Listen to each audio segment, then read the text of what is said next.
Лудост. Луда. Когато заплаках от болка в гимназията, бях луда. Играехме волейбол, но мен не ме избраха. Силен сервис, но крив. Имаше момчета по-големи и яростни от бащите ни.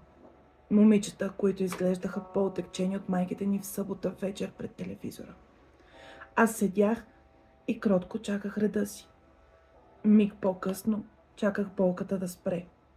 Някой си грабна твърде силната и твърде крива топка и играта продължи. А гласът на моя яростен див съученик кънтеше в салона и не звучеше изобщо по-бащински загрижен. Адриана умира! Адриана умира! Адриана е мъртва! Когато ме болеше, бях луда. Бях луда и когато бях безмилостна към себе си и болката. Когато не трепвах, докато ме оперират или нагробяват. Привидно различни, тези неща имат общо все някакво болезнено вмешателство в духа ни. Бях луда, когато защитавах принципите си и помогнах на съученик да не остане на поправка по испански. Бях луда, когато говорех на испански пред хора, които не разбираха и родния си език. И себе си, навярно. Бях луда, когато говорех твърде много. И когато говорех твърде малко. Бях луда, когато не говорех. Бях луда, когато никой не говореше. И когато всички наоколо се надвикваха, винаги навсякъде аз бях луда. Когато си позволявах свободата да бъде себе си. Но и ако за миг усетеха, че съм фалшива. Луда. Луда.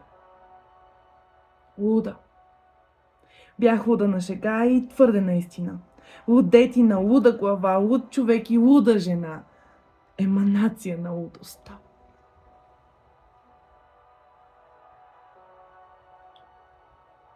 И когато наистина полудях, светът се вгледа в мен и сериозно каза: "Стегни се! Нищо ти няма!" И щом наистина загубих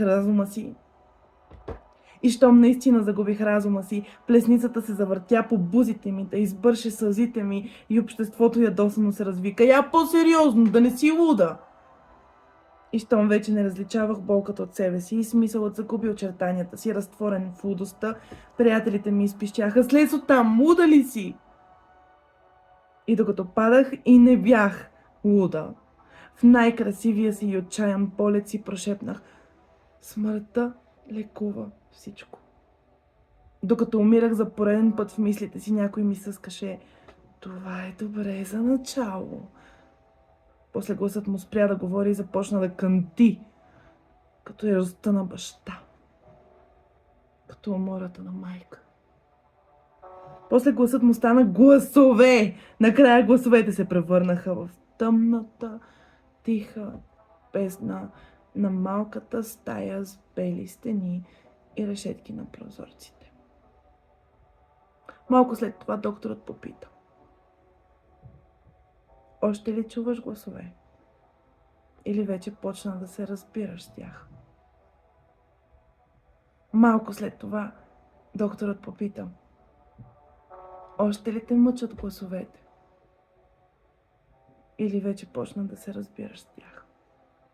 Малко след това животът ми се обърна и аз никога повече не бях луда.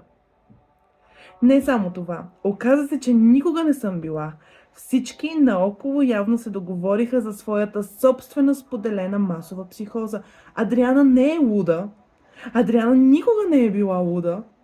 И така, както преди се мъчех да се отърва от лудостта, както я хвърлях на боклука, без да ми мигна окото, и отблъсквах, когато се опитваха да ми я набутат, сега си я исках обратно със същата ожесточеност. И я дърпах към себе си като обтегнато въже, което да се скъса, но всъщност се изхлузва от ръцете ти.